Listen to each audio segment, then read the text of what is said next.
My parents skipped my near-fatal car crash to celebrate my brother a month later. They begged me to save him from prison. A couple of weeks ago, I was in a terrible car accident. I'm 26, by the way, and that night, I was just driving home from work when out of nowhere, another car slammed into mine from the side. The impact was so intense that my car flipped over. Everything after that is a blur. I don't remember much at all. But according to the paramedics, I was lucky to even be alive. I didn't get away unscathed, though. I ended up with a fractured leg, 2 broken ribs, and internal bleeding that had to be dealt with immediately in emergency surgery. I spent a week in the hospital, trying to recover physically while also wrapping my head around everything that had just happened. And let me tell you, that week was rough, both physically and emotionally. From the moment I woke up, all I wanted was to see my parents.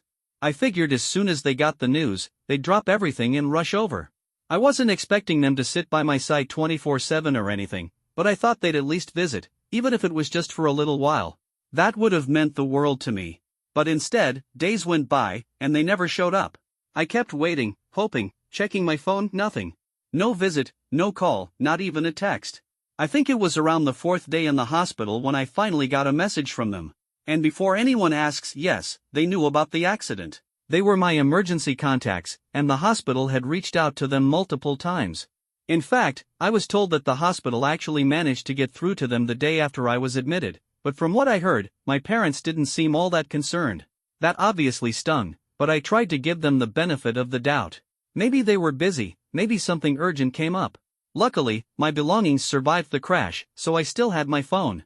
I started texting them every day, spacing the messages out by 5 or 6 hours, but still, I got nothing in return. Every day in that hospital felt like an eternity. I just wanted to see familiar faces, to have someone around who cared. I tried my best to be understanding about my parents not showing up, but with each passing hour of silence, it got harder and harder to justify. Thankfully, my friends, who live in different states, by the way, reached out to some of my nearby relatives. Because of them, I wasn't completely alone. For the first time in a while, I had some visitors. Then, on my 6th day in the hospital, a family friend came to see me. We were just chatting when, out of nowhere, she casually mentioned how exciting it was that my brother was being recognized at an award ceremony. I had no idea what she was talking about.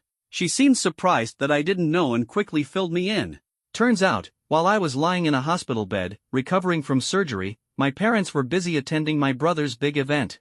They had known about my accident. They had known I was in the hospital.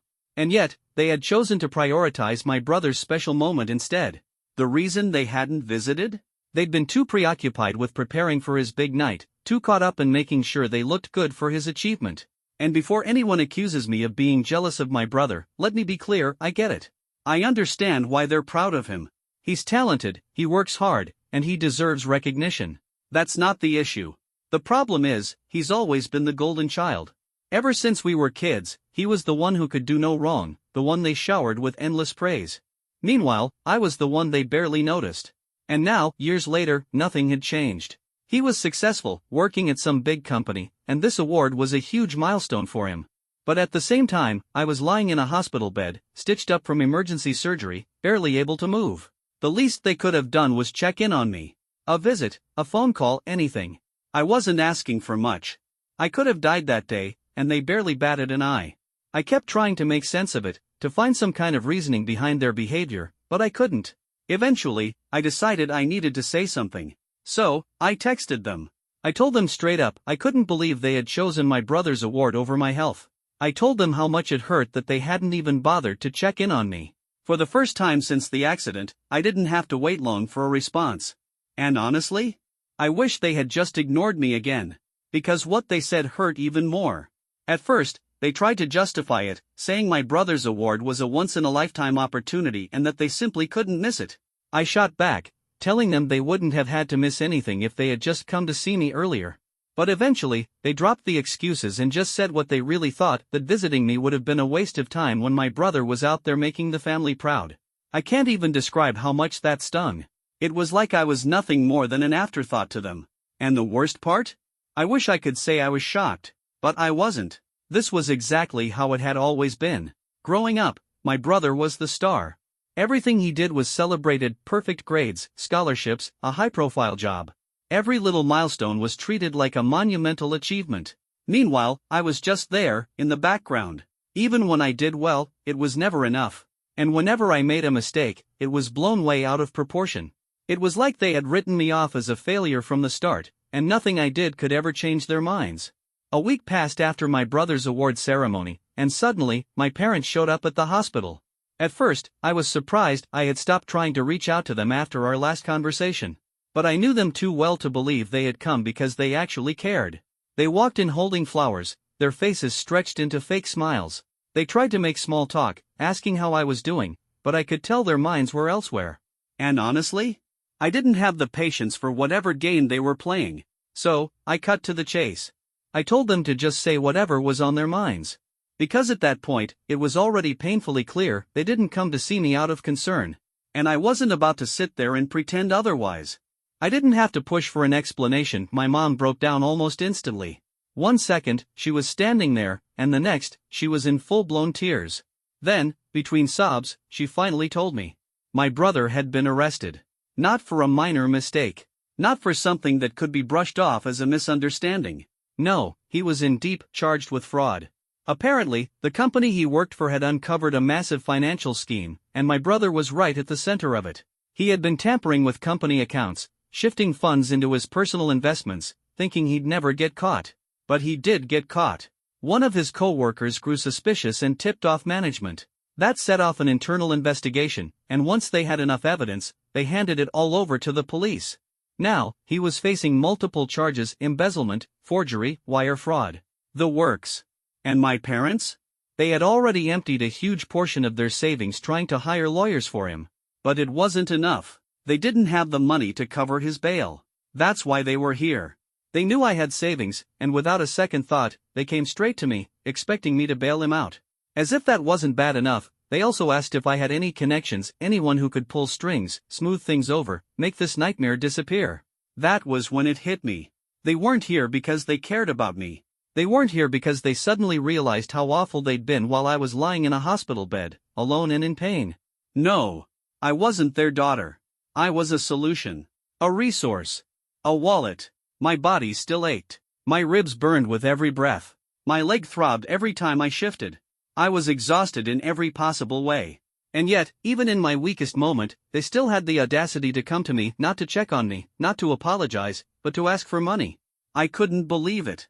When I was lying in this very bed, fresh out of surgery, too weak to even move, they hadn't cared. They hadn't called, hadn't visited, hadn't even bothered to check in. But now that their favorite child had ruined his own life, they suddenly needed me. For a brief second, guilt tried to creep in. Maybe I should help. Maybe it was the right thing to do. But then, just as quickly, I felt the anger rise up and drown it out. Why should I help? Why should I be the one to clean up his mess? The brother who had always been protected? The one who had never faced a single consequence because my parents had always been there to shield him? I looked them straight in the eye and told them no. I said I didn't have the money, and even if I did, it wasn't my responsibility. I reminded them that they hadn't even bothered to visit me until now, that they had made it painfully clear where their priorities lay. And that's when the guilt-tripping started. Family sticks together. You're being selfish. You'll regret this. I just sat there, listening, numb to every word. I had spent my entire life being pushed aside, being ignored, being made to feel like I didn't matter. And now, suddenly, I was supposed to care? I was supposed to act like the past 26 years hadn't happened? For the first time in my life, I had control. And I wasn't going to give that up. So now, here I am, lying in this hospital bed, torn between anger and guilt. My parents haven't spoken to me since I refused, and I know they're furious. But for once, I don't care. I'm done chasing their approval. Still, I can't shake the question, does this make me the bad guy? They keep saying that family is supposed to stand by each other no matter what. But how do you stand by people who have never once stood by you? Update 1. First off, thank you to everyone who supported me. I can't tell you how much it meant. Your words gave me the strength to stand my ground. I didn't expect to update so soon, but things escalated fast. A few days after my parents came to the hospital, I was finally discharged. I could walk, but only with crutches. My leg was still in bad shape, and my ribs made every breath feel like I was being stabbed from the inside out. But I was relieved. I just wanted to go home. I wanted to sleep in my own bed, have a moment of peace, and put all this drama behind me. But the second I pulled up to my apartment, I realized that wasn't going to happen. My parents were waiting for me, right outside my door. I never told them when I was being discharged, which meant they called the hospital to find out. That realization alone made my stomach turn. And before I could even get my keys out, they started in on me. They were livid. They told me I had crossed the line by refusing to help my brother. And when I say I had never seen them this angry before, I mean it. Not even when they found out their perfect son had committed fraud. No, somehow, my refusal to bail him out was worse than his actual crime. They didn't hold back. Family comes first. You're just being spiteful. You're using this to punish us. It didn't matter to them that I had nearly died a week ago. It didn't matter that I was still struggling to stand. They didn't see me as a daughter. They saw me as a problem, an obstacle standing in the way of saving their son. And then, they hit me with the final blow. This is your chance to prove that you're not a disappointment. I just stood there, stunned. They had finally said it out loud. What I had always felt but never wanted to believe. I had never been part of the family. Not really. And the only way I could earn my place was by sacrificing for my brother. I looked them straight in the eye and told them no. That's when everything exploded. My mom broke down in full-blown hysterics, sobbing at my doorstep. "You're punishing us for loving him more," she cried. "We've already lost one child, and now we're going to lose two." My dad, on the other hand, wasn't about guilt, he was just furious. "You're selfish. You're heartless. You don't care about family. One day, you'll regret this when we're gone." I was shaking, part from exhaustion, part from sheer disbelief. I had just gotten out of the hospital. I could barely stand on my crutches. And here they were, not just demanding my money, but outright admitting that they loved my brother more. That they always had. That I had never been enough for them. But I didn't back down. I took a deep breath, steadied myself, and told them that I wouldn't be spending a single cent on his bail or his legal fees. And if they didn't leave, I didn't have to say it twice. The moment I told them I'd call the cops if they didn't leave, they finally backed off. But not without throwing a few last insults my way. Because, of course, they couldn't just walk away quietly. I've gotten a lot of questions about my relationship with my brother, so let me set the record straight. We were never close. He's 3 years older than me, and from the moment we were kids, it was obvious he was the golden child. The one who could do no wrong. He had that natural charm, the kind that made teachers, coaches, and relatives fall over themselves to praise him. And my parents? They worshipped him. Meanwhile, I was just there. It wasn't like he went out of his way to make my life miserable, but he never had my back, either. He never needed to. Everything was always about him. Every achievement, every conversation, every family moment, his name was the one that mattered. And if I ever tried to bring up how that made me feel? "Why can't you be more like him?" So no. We weren't close. And after everything that's happened, I see no reason to destroy my life just to save his. And then the real bombshell dropped. A couple of days after my parents ambushed me at my doorstep, my brother's case hit the news. And suddenly, things went from bad to so much worse. It turns out, the fraud wasn't just a small-scale scheme. The police uncovered evidence that my brother had been stealing from the company for over a year. He had been funneling company money into fake business accounts under his name, laundering it through shell companies to make it harder to trace. But that wasn't even the worst part. They also found out that he had been helping his co-workers hide their stolen money. Which meant this wasn't just about him anymore. This was organized fraud on a massive scale. And now, he wasn't just facing charges for fraud. He was also being charged with money laundering and conspiracy. If he's convicted, he won't just be serving time, he'll be serving years. My parents? They completely lost it. For years, they built their entire identity around my brother's success. They bragged about him to everyone who would listen. And now, it was all crumbling. His reputation? Ruined. Their image as the perfect family? Destroyed. They were in full-blown panic mode. They tried to do damage control, insisting to friends and extended family that this was all just a misunderstanding, that it would blow over soon. But no one was buying it. People started distancing themselves. Even my dad's business was taking a hit. He lost a major client when word got out that his son was facing criminal charges. They were drowning. And once again, when they had nowhere else to turn, they came crawling back to me. This time, they weren't even pretending. No guilt-tripping. No dramatic sob stories. They didn't even bother acting like they cared about me. They just begged. "We're under so much stress. Just help us this one time. If you bail your brother out, we can fix this. We can keep the family together." But I knew exactly what that meant. Fixing this meant covering up his crimes. Keeping the family together meant keeping up the illusion that their perfect son did nothing wrong. And once again, I told them no. That was it. They finally gave up.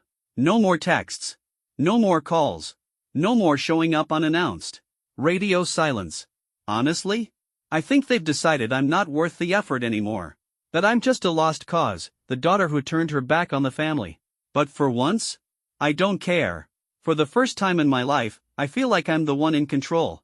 Does it hurt to know that my parents never really saw me as anything more than a backup plan? That they only came to me when they needed something? Of course. But at the same time, it feels good to finally say no. I'm not going to bail out my brother just to keep their fantasy alive. I'm not going to let them guilt me into fixing a disaster they created. They made their choices. And now, they have to live with the consequences. Then came the email.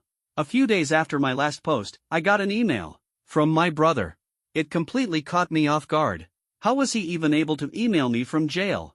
Turns out, he convinced one of his friends, someone who still believes he's innocent, to send it on his behalf. At first, I was this close to deleting it without even reading it. I figured it was just another desperate plea. Another guilt trip. But curiosity got the best of me. So I opened it. And what I read? Not at all what I expected. According to him, he's being framed. He admitted that things looked bad. That yes, he was technically involved in the fraud. But he swore he wasn't the mastermind behind it. According to him, the higher-ups in the company had been running this scheme long before he even got involved. And when things started to fall apart, they needed someone to take the fall. That someone? Him. He even said that some of the big executives, the ones who were actually pulling the strings, were still out there, walking free. And then, he begged me to help him. Not for our parents. Not because they deserved it. But because, in his words, he was the only one who could save the family from completely falling apart. And for some reason out of everything in that email, that was the line that got under my skin. Maybe because, for the first time in his life, my brother was actually acknowledging the truth. He admitted that our parents were toxic. That they treated me unfairly. That they used him as their trophy, a way to boost their own egos. That was new. He had always gone along with it before. Acted like nothing was wrong. And now, suddenly, he was admitting it? But even as I read his words, I couldn't shake the feeling that he was just saying whatever he thought would get me to help him. Because, in the end, his message was the same as my parents. Save the family. But what if he was telling the truth? What if he was being framed? What if this was bigger than I thought? I told myself I was done with this mess. But now, I needed to be sure. So, I decided to do some digging. I reached out to a lawyer, a friend of mine, someone I trust, and explained the situation. They couldn't give me a full legal breakdown, since they weren't involved in the case, but they did give me advice on how to get more information. And after some research, I found something interesting. My brother's story? It wasn't completely false. He was involved. That was undeniable. But from what I could gather, he wasn't the one pulling the strings. This scheme went way deeper than just him. The higher-ups? They had been moving company funds for years. And my brother? He was just a pawn. The truth about my brother. So it turns out my brother wasn't the mastermind behind the fraud. But he wasn't some innocent victim either. The deeper I dug, the clearer the picture became. My brother had been put in charge of managing certain accounts that were being used to funnel money. When everything fell apart, all the blame landed squarely on him. The real masterminds? They had played their roles perfectly. The higher-ups made sure to keep their hands clean, strategically distancing themselves from the actual crime. And when the investigation hit, my brother was the one left holding the bag. That realization left me feeling complicated. On one hand, I was furious. He wasn't just some clueless bystander who got roped into something against his will. He knew what he was doing. He went along with it. Maybe he thought he'd never get caught. Maybe he convinced himself it was just part of the business. But the fact remained, he chose to be part of something illegal. On the other hand, I did feel a little sorry for him. It sucks, knowing you were used. Knowing that the people above you were just setting you up to take the fall. Those executives? They were smart. They knew exactly what they were doing. And they made sure that if things ever went south, he would be the one left to deal with the fallout.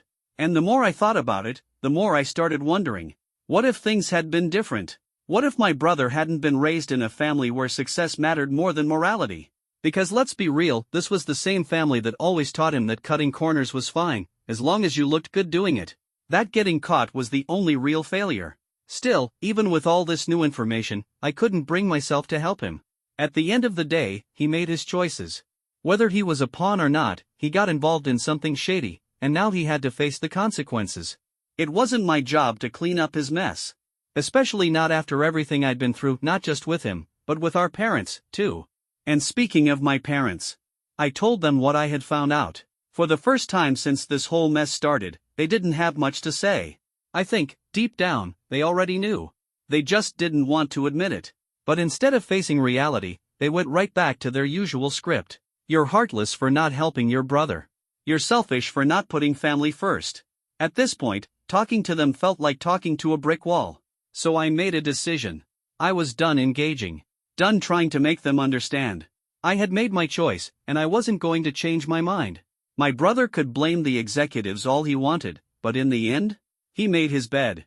Now he had to lie in it. And my parents? If they wanted to keep enabling him, that was their problem. I wasn't going to ruin myself trying to save someone who wouldn't lift a finger for me if the roles were reversed. And you know what? For the first time in a long time, I felt at peace.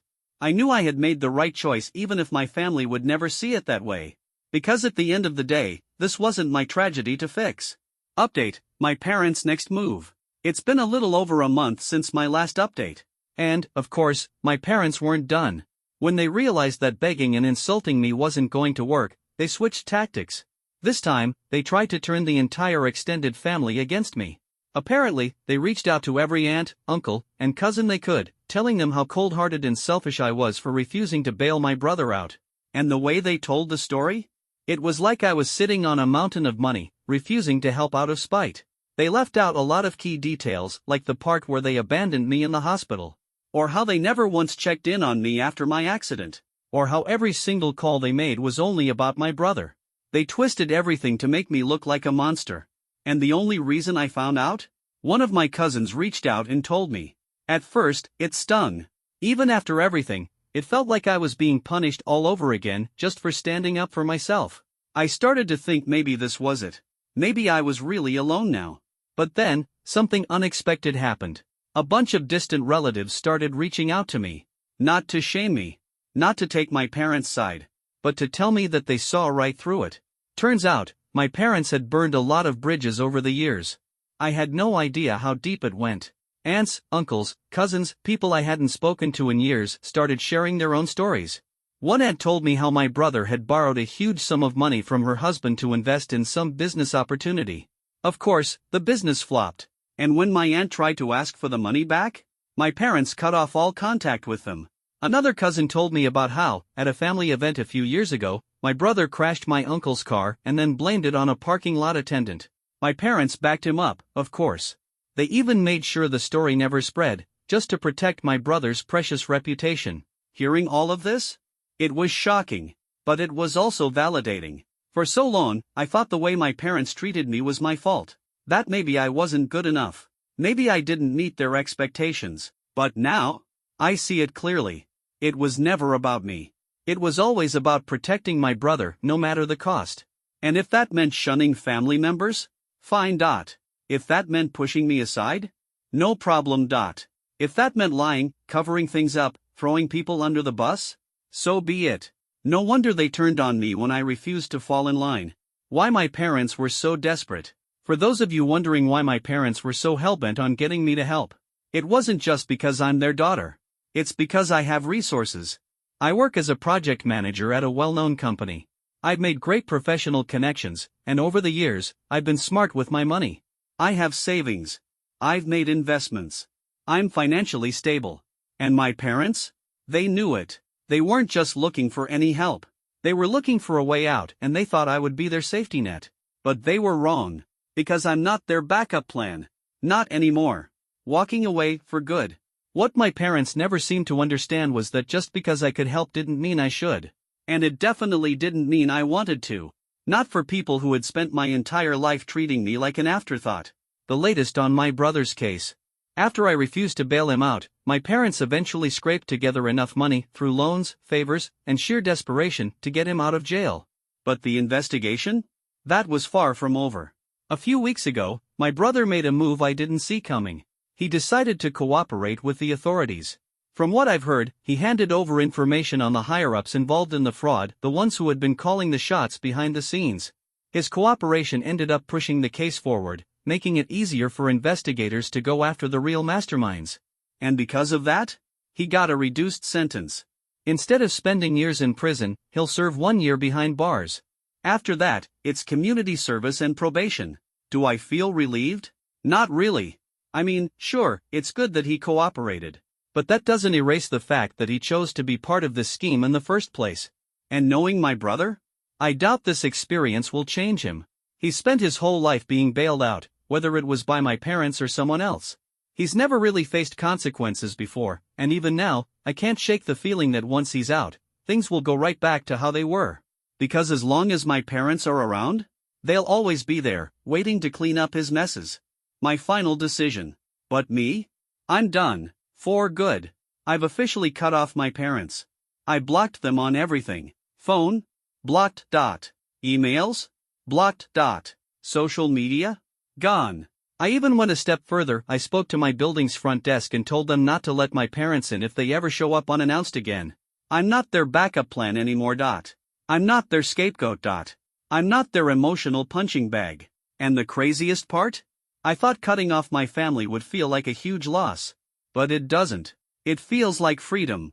For the first time in my life, I don't have to be compared to my brother. I don't have to beg for attention or affection from people who were never going to give it to me.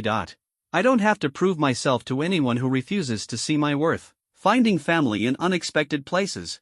But the best part? I'm not alone. The relatives who reached out to me, they've been amazing. They've made it clear that I do have family, just not the ones I was born into. And it's funny. My parents spent so many years trying to isolate me. But in the end, I found real support where I least expected it. What's next? Honestly? I don't know. But for the first time in my life, I feel hopeful. I'm no longer trapped in a cycle of seeking approval from people who will never give it. For once, my life is mine. And it feels insanely good. Final thoughts. To everyone who followed my story, thank you. Your words, advice, and encouragement meant more than I can ever express. This hasn't been easy. But knowing that I wasn't crazy for standing up for myself, that I wasn't wrong for walking away, that changed everything. Because now, I finally feel like I'm in control. And I'm never giving that up again.